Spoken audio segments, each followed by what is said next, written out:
Hey y'all, it's Preston Henson, fresh off a win of the Bass Pro Shops Top 100 tournament on Folsom Lake. Me and James Masatoku, aka Ninja, took home the win on Folsom Lake at the Bass Pro Shops Top 100. Awesome tournament, awesome rand tournament. I just want to do a quick recap on kind of how we did it, some baits, rods, reels that we used.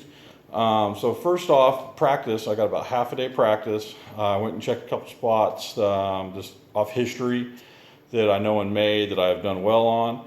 I got a couple bites in the South Fork, so we were like, okay, that's about all we got going, so we're going to key on those fish. First morning, we got up there. There was two boats sitting on my primary area, so I went up a little further, and I started off throwing the River to Sea Rover. Just, out there, I'm working it fast because the water's clear, so I'm walking it real fast. I was throwing this on a Phoenix M1 MX74 MH medium heavy. It's 7.4 medium heavy, probably one of the best walking bait rods I have used. The reel I was using is a Lew's Tournament Pro. It is in the, I believe, the 7.5-to-1 ratio. A little quicker retrieve, so I can work that bait really fast. The water was a little clear, so I don't want them to get a good look at that bait. So I'm trying to work it real erratic, real fast. Get a real quick reaction bite. So most of our fish came on this bait on day one. I was just covering water, just trying to get a reaction strike. It felt like to me that that bite was going away from me though. Just didn't seem like the fish was aggressive eating it. So I was a little worried about going into day two. So on day two, what we did was we got back up there. I was throwing the top water. I got a couple fish in the morning, but it just, they just weren't eating it. So I noticed in our live well that there were some crawdads the night before. So it made me think that maybe these fish were leaving the bait and starting to feed on crawdads. I don't know if there was a crawdad spawn going on. But there was a lot of crawdad shells. So I was actually still throwing the top water when I looked at James and I said, hey, I know you got that jig tied on, throw it out there. I think it was his first or second cast he caught one, and I just, boom, right away I knew it was going to be a jig day.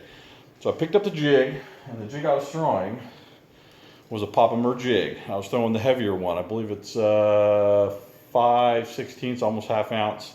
Papa Murr jig, brown and blue with a Yamamoto twin tail. Cinnamon purple grub. I was throwing that on a Phoenix Ultra MBX classic rod. It's the 707 MH fast action. Awesome jig rod. The sensitivity is unbelievable. I was throwing this on 12-pound Seaguar fluorocarbon. Just an awesome setup. The reel I was using was the new Team Lew's Light, and I was using it in a 7.5-to-1 gear ratio also. And one of the tricks was the fish were still shallow, but I wanted the heavier jig to try to get a reaction bite out of them.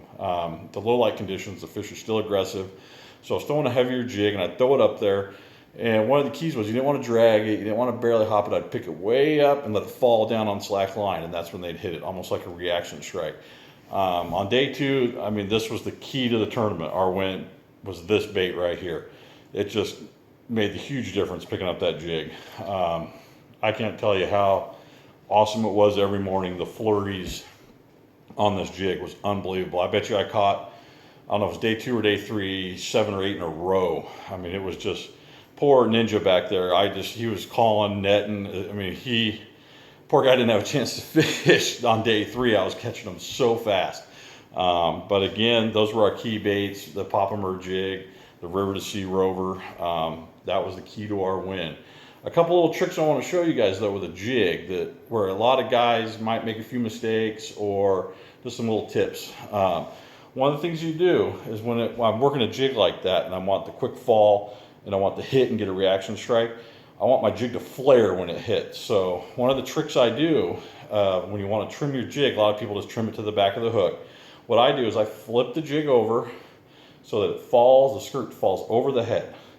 And then what I do is you'll see where the shorter strands are versus the longer strands. I cut those longer strands up to the shorter strands. So what that does is it poofs the jig out, pops it out. So when that bait hits, it you get that jig kind of flares, and then they see that thing fall fast, and it does that. They can't help it. They eat it. And another trick on your twin tail grubs, I see a lot of newcomers do this. Your grub needs to go on a certain way. You'll take your twin tail, and if you hold it one way, the legs will spin in. If you hold it up another way, where it falls, the legs will spin out. So you want to make sure when your jig setting and these legs are hanging off, that the jig opens up, the tails. So there's one side you want up, one side you want down on a Yamamoto twin tail grub to get a lot more action out of it.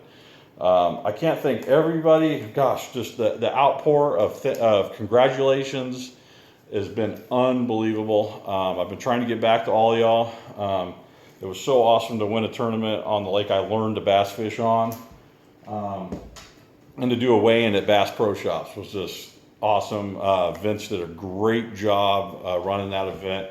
Bass Pro Shops, can't thank you enough for letting us have an event like that, especially on Folsom Lake. It was just unbelievable. Also got to thank Angelo at River to Sea. I couldn't do it without that boy. I mean, he keeps me fishing.